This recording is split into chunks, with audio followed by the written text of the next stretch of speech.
Registro. Ya. Ahí estamos grabando entonces.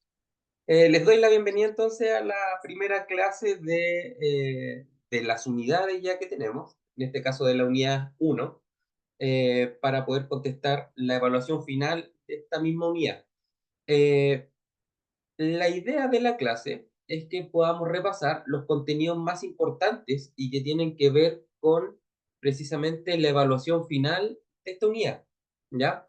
Porque recuerden que la idea de la asignatura es que ustedes puedan revisar los contenidos previo a esta clase, porque en esta misma, como les comentaba, vemos los aspectos más importantes y esenciales para poder contestar la evaluación final, ¿ya? Ahora, cualquier duda que les pueda haber quedado del contenido, me la pueden hacer o interrumpirme en cualquier momento en la presentación y la respondemos, ¿ya? La idea mía de esta clase es poder ir revisando estos contenidos más importantes e irlos contrastando de inmediato con la evaluación final para irles dando las indicaciones de cómo contestar de buena manera la evaluación. Así que, insisto, en cualquier momento que me quieran detener, lo pueden hacer y me preguntan nomás, ya, me interrumpen, ¿no? En caso de que no se vea o que no se vea la pantalla.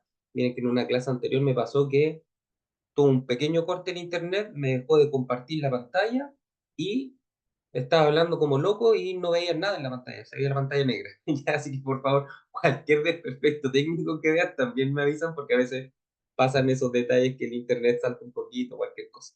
Ya, así que les pido eso, por favor.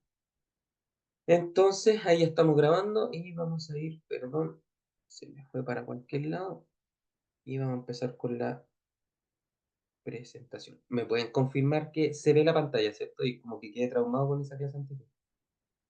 ¿Se ve la presentación? Virginia, por favor, si ahí la ve. Sí, profe, se ve. Ya, por favor, ahí le pido que cualquier cosa que pase me avise inmediato, ¿ya? Porque como le decía, en una clase me pasó que a la mitad de las diapositivas se saltó el internet, dejó de compartir y empecé a hablar como loro sin ningún respaldo de imagen. Así que por favor le pido eso, ¿ya? Entonces, nuestra primera unidad es de pensamiento crítico. Ya vamos a ver aspectos dentro de los que aparecen de los contenidos, principalmente lo que tiene que ver con argumentos y falacias y elementos de lógica, ¿ya? Que están relacionados, muy relacionados con lo que se pregunta en la evaluación final, ¿ya? Por eso quiero concentrarme en ello. Empecemos con el tema de los argumentos precisamente y falacias. Cuando nosotros hablamos de un argumento, como dice ahí la definición, corresponde a un proceso razonado que consta de una serie de premisas que tienen como consecuencia una conclusión. Cuando hablamos de premisa, son diferentes afirmaciones que nosotros hacemos sobre un tema, donde vamos a decir que si esa serie de premisas, esa serie de frases que nosotros tenemos, o oraciones o argumentos, ¿cierto? Me van a permitir que ese argumento con esas premisas tenga una conclusión que puede ser verdadera o falsa, ¿ya? Ahora, como dice ahí también, cuando un argumento no entrega suficiente evidencia para que la conclusión sea verdadera, vamos a decir que corresponde a una falacia. Entonces, una persona me puede argumentar con muchas premisas, ¿cierto? Con mucha información, pero si no tiene la suficiente evidencia para que una conclusión sea verdadera, vamos a decir que estamos frente a una falacia, ¿ya? Que a veces se habla mucho de falacias, sale sobre todo los políticos en la tele, hablando de falacia, qué sé yo. Entonces tenemos que tener súper claro lo que es una falacia. Entonces una falacia va a ser cuando un argumento no entrega suficiente evidencia para que la conclusión que se me plantea no sea verdadera, ¿ya? Ahora, cuando hablamos de falacias, hay distintos tipos de falacias y vamos a ver la mayoría de las que están expresadas en el documento, ¿cierto?, de la unidad. La primera, que está acá, es la falacia dirigida al respecto.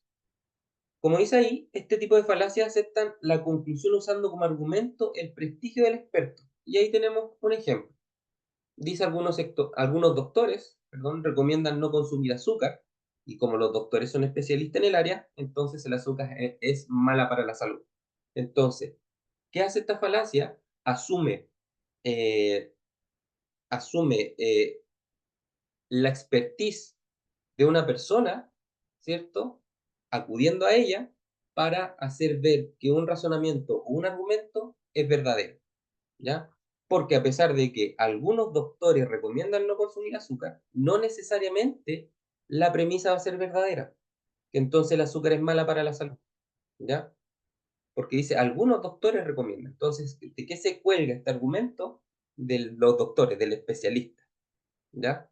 Entonces, no siempre va a ser verdad. No porque algunos doctores digan que consumir azúcar hace mal, necesariamente ese argumento va a ser verdadero o falso, o esa conclusión va a ser verdadera necesariamente. Puede que sea falsa, ¿ya? Así que ahí tenemos un tipo de falacia. Entonces se toma al experto, ¿cierto? Para hacer que el argumento que estoy dando, hacerlo ver verdadero, ¿ya? Perdón. Acá tenemos otro tipo de falacia que es dirigida al hombre.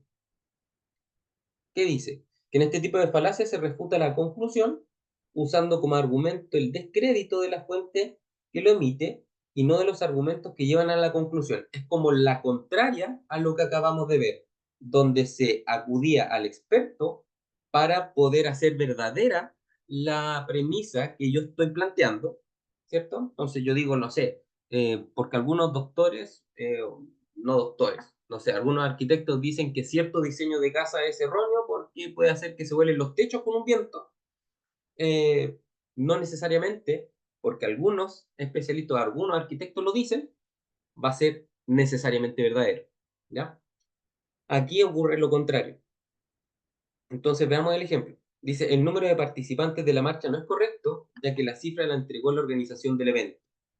Entonces acá, perdón, adelante, lo que se pretende es, como dice ahí, se refuta la conclusión argumentando que la fuente que lo emite, eh, no, desacreditando la fuente. En este caso del ejemplo, la organización del evento. Entonces, claro, la organización del evento, no sé, o la organización de la marcha, dijo que habían asistido 15.000 personas. Entonces digo, no, pues no les creo porque ellos mismos están midiendo, contando las personas. Entonces lo desacredito. Donde esa desacreditación no necesariamente va a ser falsa, puede que sea verdadera, no necesariamente porque quien da el argumento, es que en este caso es quien hizo el conteo de las personas, necesariamente va a ser falso, ¿ya? Pero la falacia aquí es desacreditar, en este caso del ejemplo, a la organización del evento, ¿ya? Así que hay que tener cuidado con ese tipo de falacias que ocurren mucho. ¿Ya? Como pasa ahora, por ejemplo, con si lo llamo un ejemplo súper actual, el tema de las cifras de personas sin luz que da en él. Aquí se cumple esa falacia, porque en él dice que hay ciertas personas sin luz, entonces digo, no, pues si en él está diciendo que hay, no sé, 10.000 personas sin luz y eso es mentira, porque lo dice en él, pues la misma empresa la que lo está diciendo, entonces la empresa miente. No necesariamente es así. Puede que sí, puede que no. Pero ahí la falacia es decir que como mismo en él está dando las cifras de personas sin luz, yo desacredito la fuente, que en este caso es el mismo en él. ¿Ya? Entonces ese es otro tipo de falacia. Veamos un tercer tipo, que es la dirigida al pueblo. Como dice ahí, esta falacia se presenta al suponer que si muchas personas creen en algo o actúan de cierta manera, esa creencia o esa forma de actuar es mejor. Es como seguir al grupo. Como todos los hacen o como todos lo dicen, yo también lo digo. El ejemplo clásico ahí es cómo no va a existir Dios si tanta gente cree en él. Entonces, no necesariamente porque mucha gente cree en Dios, necesariamente existe. ¿Sí? Porque no hay una prueba fehaciente, ¿ya? Pero ese es el tipo de falacia que estamos tratando acá, ¿ya? Entonces, no porque todas las personas, esto es como seguir a la masa, no porque todas las personas dicen que, no sé, eh, ¿qué puede ser? Otro ejemplo, se me ocurre. Eh, ¿Qué otro ejemplo podemos sacar de acá? No sé, porque la mayoría de las personas dice que podemos relacionarlo incluso con los anteriores. Por ejemplo, si muchas personas dicen que consumir azúcar es malo, yo tampoco voy a consumir azúcar, porque si muchas personas dicen que comer azúcar es malo, entonces sí debe ser malo, no necesariamente, ¿ya? Entonces, no porque muchas personas digan cierta cosa o crean cierta o tengan cierta creencia, necesariamente va a ser verdadero, ¿ya? El que más personas digan algo no lo hace verdadero, ¿ya? Ahí tenemos entonces otra falacia, esa es la dirigida al pueblo. Acá tenemos una cuarta, que es la falacia dirigida a la ignorancia, donde dice que esta falacia se presenta al dar como argumento que si un hecho nunca ha sido presenciado o no está demostrado, entonces es falso. Y aquí tenemos un ejemplo, dice, nadie ha demostrado que existe vida en otros planetas, luego no existe vida fuera de la Tierra, ¿no? Entonces, como nadie ha demostrado que hay vida en otros planetas, yo digo que simplemente no existe vida. Es como también, si lo podemos argumentar, podemos hacer una falacia de este tipo, dirigida a la ignorancia, también con el argumento de Dios. Entonces, por ejemplo, podemos decir, como nadie ha demostrado que Dios existe, entonces no existe Dios, porque nadie sí ha demostrado que existe, ¿ya? Entonces, no porque no se ha demostrado algo, necesariamente, en este caso, no existe, o es falso, ¿ya? Este es otro tipo de falacia. Perdón. Acá tenemos otra falacia, que es a causa de esto. Como dice ahí, esta falacia se comete al inferir que existe una relación causal entre dos o más eventos por haberse observado una relación entre ellos. Por ejemplo, hace unos días me regalaron una pata de conejo para la suerte, a los pocos días encontré trabajo. Por lo tanto, el amuleto me ha dado suerte, ¿ya? Entonces, esta falacia de relacionar dos cosas que no necesariamente están relacionadas y asumir que sí tienen una relación. En este caso, la pata de conejo con haber encontrado trabajo, ¿ya? Entonces, este es otro tipo de falacia que pasa mucho, ¿ya? Es como el tema de, también incluso se puede usar el tema de Dios, por ejemplo, o la Virgen si quieren. Por ejemplo, ayer le pedí a Dios que encontrar trabajo también. Entonces, a los pocos días encontré trabajo, entonces puedo asumir que Dios existe, porque hizo que encontrara trabajo, ¿sí? Entonces ahí estoy relacionando eh, dos eventos, ¿cierto? Que no necesariamente tienen esa relación. Puede que sí, puede que no, pero yo no lo sé, ¿ya? No se puede simplemente con esa simple relación que se hace, por ejemplo, en este caso de la pata de conejo con el tema de encontrar trabajo a los pocos días. Otra falacia son las generalizaciones negligentes, donde dice que se presenta al generalizar una situación basándose en muy pocas evidencias. Por ejemplo, se determinaron 5 casos de migraña aguda en un horario en el barrio, perdón, en el que hay una torre de telefonía celular.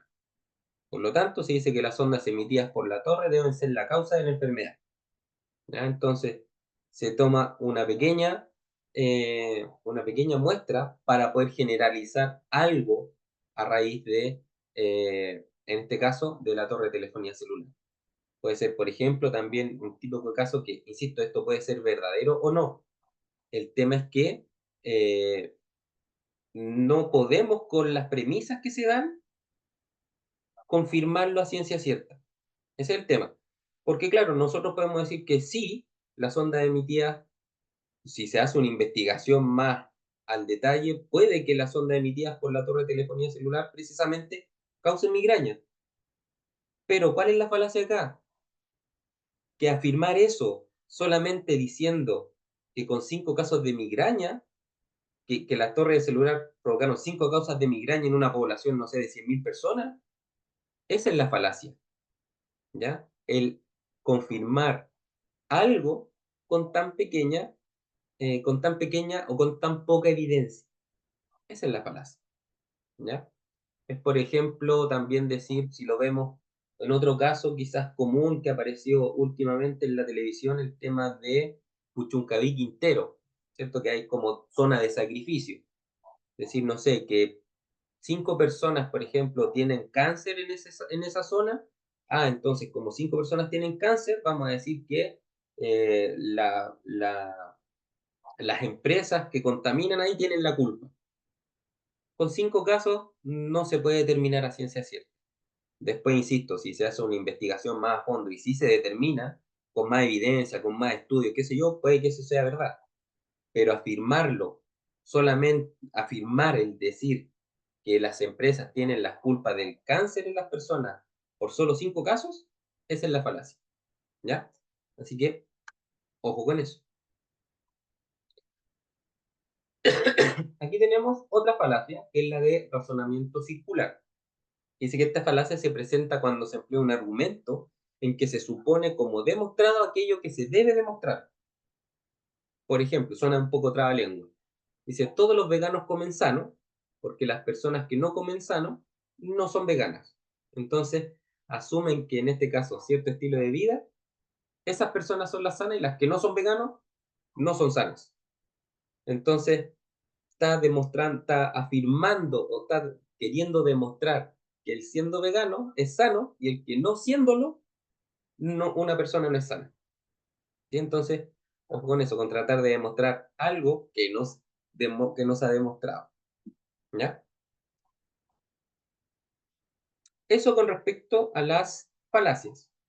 Ahora, antes de continuar, quiero que vayamos un poquitito precisamente a la evaluación final de la unidad 1, que precisamente lo primero que les pide es algo relacionado con las falacias, que acá está. Donde, ¿qué se les pide? En esta primera actividad de la evaluación final, se les pide que, como dice aquí, seleccionen un tipo de las falacias estudiadas, de las 7, 8 que vimos, que elaboren un ejemplo de argumento que corresponde a esta falacia y justifiquen por qué el argumento presentado corresponde al tipo de falacia escogida. Por ejemplo, tomemos una falacia de las que tenemos, de las que vimos acá. Por ejemplo, la primera, la dirigida al pueblo. Entonces, ¿qué tienen que hacer ustedes en el trabajo? Colocar el tipo de falacia. En este caso, el tipo de falacia sería dirigida al pueblo. Entonces, usted ahí en su documento coloca tipo de falacia dirigida al pueblo. El argumento, ¿cuál va a ser el argumento? El ejemplo. Por ejemplo, yo voy a decir, ¿cómo va a existir Dios si tanta gente cree en Él? Entonces usted, el argumento del ejemplo que da. Y ahí anota el argumento en este caso, el ejemplo que acabamos de dar, que es, ¿cómo no va a existir Dios si tanta gente cree en Él? Y luego en la justificación explica por qué esa frase que usted puso precisamente corresponde, en este caso, a la falacia dirigida al pueblo. ¿Ya? Y aquí en este caso, ¿cuál sería la justificación? Sería decir que la falacia, al suponer que si muchas personas creen en algo, si, en este caso, si muchas personas creen en Dios, Dios existe. Y ahí está justificando el tipo de falacia que usted eligió. Entonces, eso es lo que tiene que hacer acá. Entonces, en el tipo de falacia, coloca qué falacia es, en este caso dirigida al pueblo. En el argumento coloca la frase, ¿cierto? De la falacia misma y en la justificación explica por qué, ¿cierto? En la frase que colocó en el argumento, precisamente corresponde al tipo de falacia que eligió. ¿Ya? Eso es todo lo que tiene que hacer ahí. Y esos son 12 puntos. ¿Ya? Así que eso es lo que tiene que hacer en esta primera parte, en la evaluación final de la unidad 1. Sigamos entonces con la presentación para que vayamos a la otra unidad. Avanzar, que tiene que ver con los elementos de lógica. Cuando hablamos con los elementos de lógica, lo primero que tenemos que definir es una proposición. Donde ¿qué vamos a tener? Que una proposición es una frase que puede ser verdadera o falsa, ¿ya? Tiene un valor de verdad, ¿ya? Una proposición no necesariamente tiene que ser algo verdadero, puede ser algo falso, puede ser una frase cualquiera. Lo importante es que esa frase que tenemos, para que cumpla la condición de ser proposición, nosotros tenemos que poder darle un valor de verdad. O sea, decir si esa frase es verdadera o falsa. Que sea una u otra cosa, me da lo mismo. Lo importante es que le podamos dar un valor de verdad, poder decir si es verdadero o falso. Pudiendo darle ese valor de verdad, nosotros vamos a estar frente a una proposición. Y aquí hay algunos ejemplos. El primero es, tenemos sueño. Entonces, decir, ya, tenemos sueño. ¿Puede ser verdadero? Sí. ¿Puede ser falso? También. Como le podemos dar ese valor de verdad, de decir si es verdadero o falso, la frase tenemos sueño es una proposición. Incluso tenemos acá una operación matemática que dice 5 más 8 es 20. Entonces, yo esa frase, que en este caso es una operación matemática, ¿es una proposición? Sí, es una proposición. ¿Por qué? Porque yo le puedo dar un valor de verdad, puedo decir si es verdadero o falsa. En este caso, obviamente, 5 más 8 igual a 20 es falso. Entonces, como le puedo dar ese valor de verdad, decir que es falsa, es una proposición. ¿Ya? Lo mismo con la siguiente, que dice que los ángulos interiores de un triángulo suman 180. Es una frase más larga, pero es una proposición, sí, porque esa proposición yo puedo decir si es verdadera o falsa, le puedo dar ese valor de verdad. En este caso, los ángulos interiores de un triángulo suman 180, es verdadero. Por lo tanto, como le puedo dar ese valor de verdad, es una proposición. ¿Ya? Acá tenemos otra. No existe vida fuera del planeta Tierra. ¿Es una proposición? Sí. ¿Por qué es una proposición? Porque yo le puedo dar ese valor de verdad que comentamos en las anteriores. Puedo decir si es verdadero o falso. Según la creencia, la opinión o los argumentos de cada persona, yo puedo decir sí, existe, es verdadero, existe vida fuera del planeta Tierra. O podría decir que es falso que existe, que no existe vida fuera de la Tierra. Entonces, lo importante es que a la frase le puedo dar ese valor de verdad. ¿Ya? Entonces, cada vez que ustedes vean una frase y le puedan dar ese valor de verdad, es una proposición. Si no le puede asignar este valor de verdad, si no puede decir si es verdadera o falsa, significa que no es proposición. ¿Ya? Lo mismo con este último pequeño ejemplo que tenemos acá, que dice que 14 es mayor que 10. Uno dice, está relacionado con matemáticas, pero ¿es una proposición? Sí. ¿Por qué es una proposición? Porque yo le puedo dar ese valor de verdad. En este caso, puedo decir que es verdadero, ¿cierto? 14 es verdadero, que es mayor que 10. Por lo tanto, es una proposición.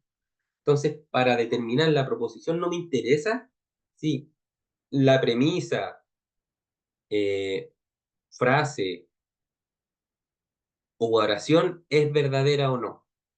No me interesa si es verdadero o no. Lo que me interesa es que le pueda dar ese valor de verdad. Si es lo uno o lo otro, me da lo mismo. Lo importante es que le pueda dar ese valor. ¿Ya? Y además, a todas las proposiciones, que a las 5 que tenemos acá, uno le puede asignar una letrita. Si se fijan a cada una, le asigné una letra. Por ejemplo, aquí P en la proposición tenemos sueño.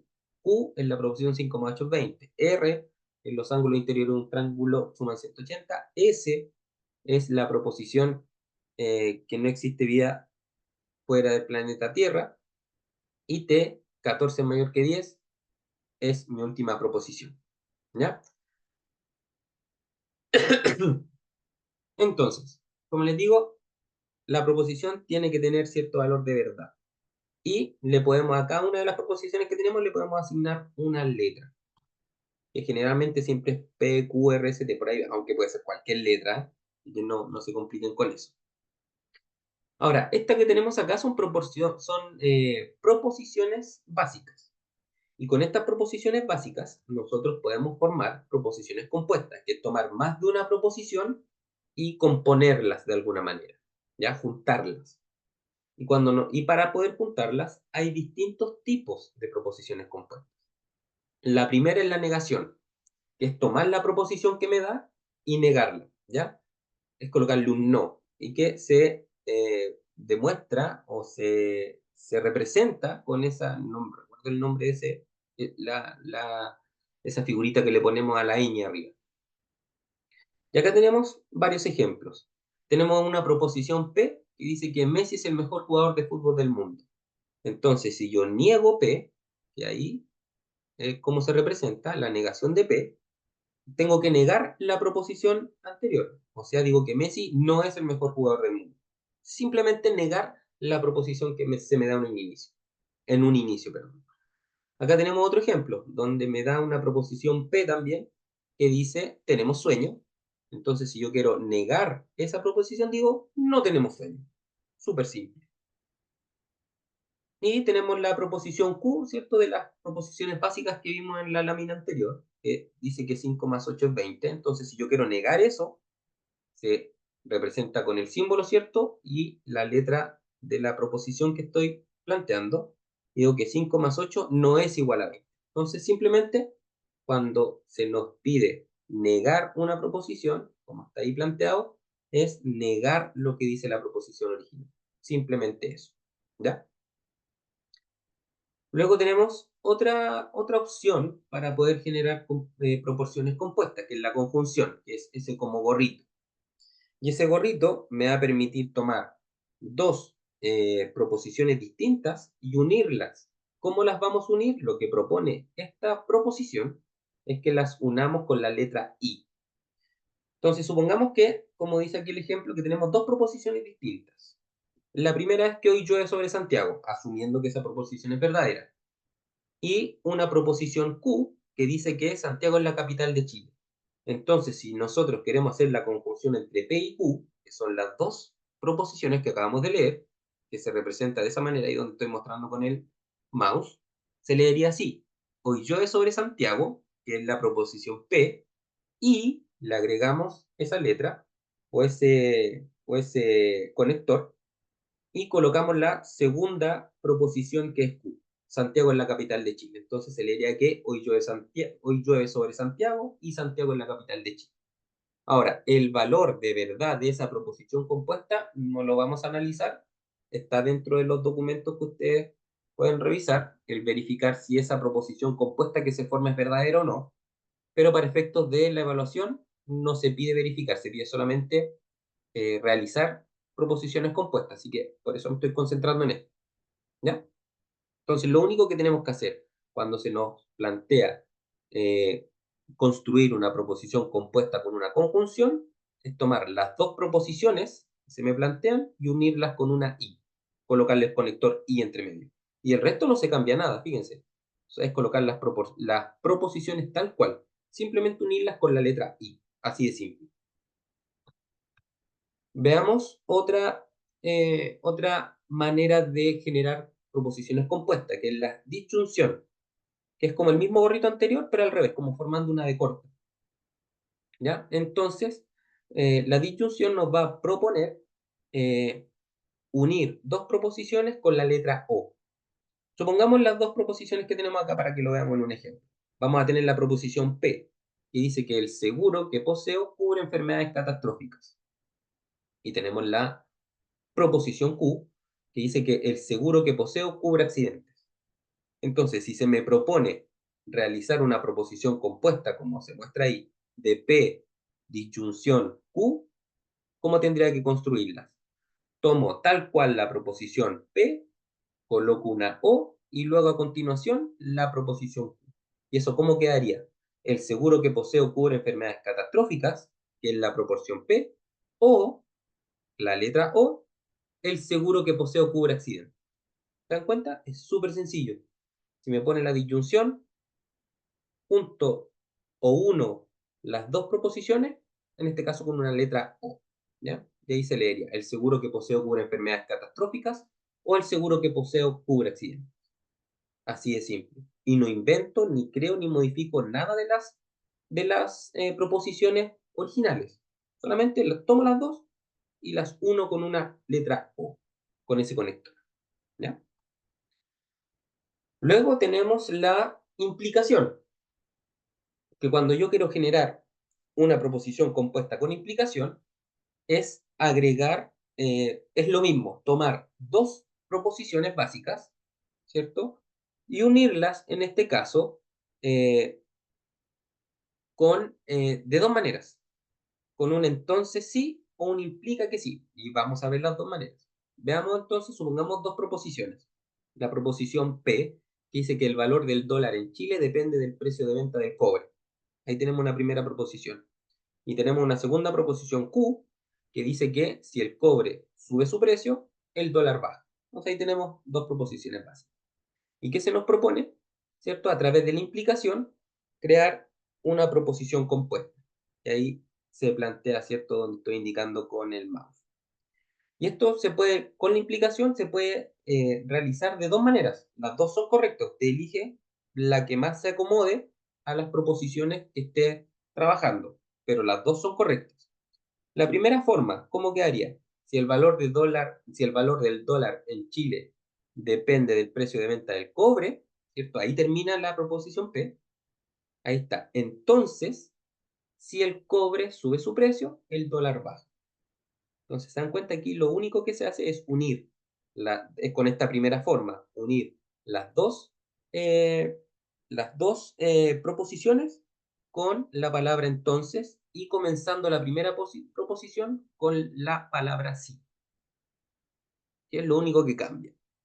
Comenzar la primera proposición con un sí y al unir en la segunda proposición colocar entre medio un entonces. Entonces, ¿qué haría? Si el valor del dólar en Chile depende del precio de venta del cobre, entonces, ahí está la implicación, si el cobre sube de precio, el dólar baja. Y la segunda manera de hacerlo es la siguiente, con las mismas dos proposiciones. El valor del dólar, perdón, en Chile depende del precio de venta del cobre, implica utilizar la misma palabra, ¿cierto? Ahí es donde está la implicación, con la palabra implica, valga la redundancia, que si el cobre sube de precio, el dólar baja. ¿Ya? Con el implica que. Entonces, colocando la palabra implica que, estamos uniendo las dos proposiciones. Entonces, usted utilice la forma 1 o la forma 2, cualquiera de ellas son correctas. ¿Ya? Y nos queda la última, que son las proposiciones o la construcción de proposiciones compuestas con una bicondicional. Esta también es sencilla. Tenemos dos proposiciones también. La primera dice que los estudiantes, eh, segundo, que los estudiantes que aprueban todos sus cursos obtendrán su título. Y la segunda nos dice que los estudiantes que estudian aprueban los cursos. Entonces, si yo quiero generar una proposición compuesta con estas dos proposiciones básicas, ¿cierto? Que se plantea ahí, P bicondicional, perdón, Q, ¿qué tendríamos que decir? Los estudiantes que estudian aprueban los cursos, ahí termina la primera proposición, ¿cierto? Entonces, ¿cómo sería la bicondicional? Colocar la palabra sí, solo sí, los estudiantes que aprueban todos sus cursos obtendrán su título, ¿ya? Ojo que aquí está al revés, se plantea, no necesariamente es en orden, puede ser al revés, por eso tienen que fijarse si les pide P y Q o Q y P, para que tengan ojo con la dirección, con el uso de las dos condicionales básicas para construir la proposición condicional. Chiquillos, chiquillas, se me va a acabar el tiempo, así que nos unimos de inmediato al mismo link